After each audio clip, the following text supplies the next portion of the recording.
This is a match that is quite confusing.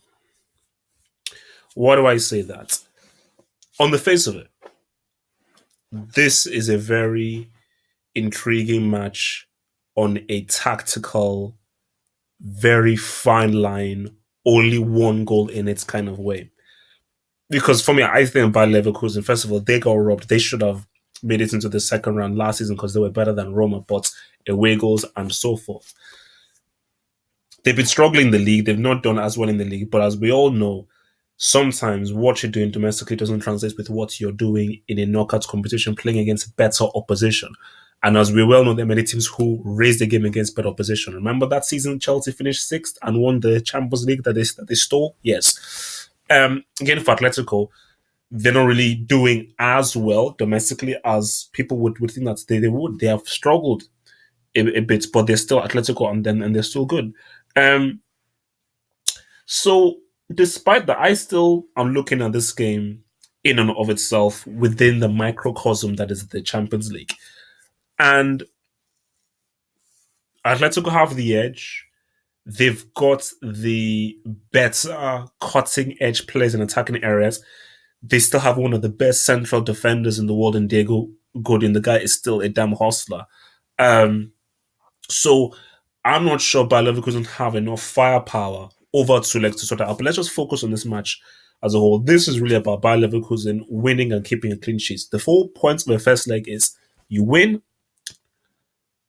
Basically, I think the main thing is to win the game and to keep a clean sheet. 2-1 ain't good. 3-2 ain't good. 3-1 is okay. 1-0, yeah, but an ideal scoreline really is 2-0.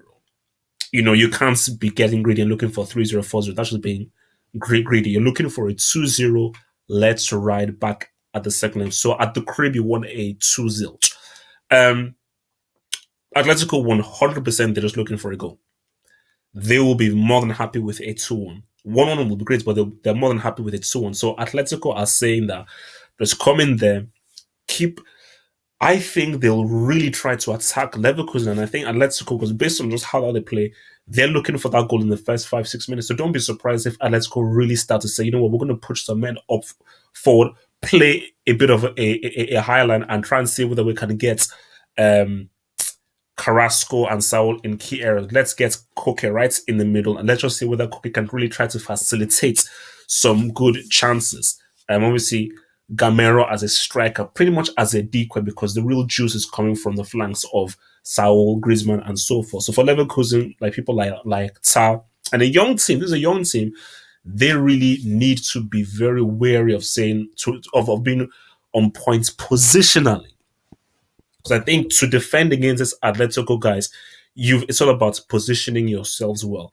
Because again, you're not dealing with speed. You're not dealing with guys trying to run in behind you. You're dealing with very technical players. So it's about not being beaten in a one-to-one situation. So for Leverkusen, I just think that what they need to do really is obviously defend well, and it's difficult. They need to be. I think they need to use their youthfulness about it, because let's say if they go the possession route, Atletico are they're still very tough defensively, and they're still very well organized. So if you try to play in front of them and trying to see whether you can get that killer through ball, I'm not sure whether that's going to work. What Leverkusen have to do is try to create space.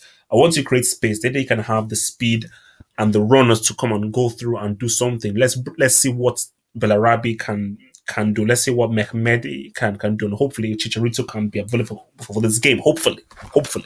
But the main thing is that Mehmedi and Bellarabi, those are the key guys. Çalhanoğlu, I'm not sure whether Çalhanoğlu as well, because he's been having some legal troubles, but mainly Mehmedi, Bellarabi, those are very key players, important players, as to what can they do speed-wise. That's what that's a Leverkusen's difference in attack, is that they have the speed to get in behind you, whereas that Atletico have much more tactical skill. So I'm looking at a 1-1. I'm looking at a 1-1. I think this will be all square between both sides. I don't think Leverkusen will have enough to defeat Atletico throughout in the game, and I think Atletico will be happy with the one goal. I don't think they'll be pushing to try and win the game to try and get the second goal. So I see a 1-1 happening. Maybe Atletico to I think Leverkusen to perhaps score first, and I think Atletico to then equalize, and I think they'll then get to 1-1. Just quick question: Does Blondie still play football? Just wondering.